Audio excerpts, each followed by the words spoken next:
సీతాదేవి పూర్వజన్మలో ఎవరో మీకు తెలుసా?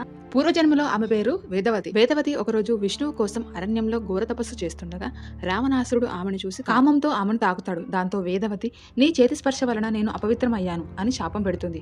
ఆ శాపం ఏంటంటే వచ్చే జన్మలో నీ ఇంట్లోనే అయోనిజ మూర్తినై పుట్టి నీ పాలిట మృత్యునవుతాను అని శపించింది. అలా శపించాక తనను తాను మంటల్లో దహనం చేసుకుని మాయమైపోతుంది. తరువాత రావణాసురుడు లంకకు వెళ్ళాక తన ఇంట్లోని ఒక కమలంలో అయోనిజ లాగా ఒక అమ్మాయి ఉంటుంది.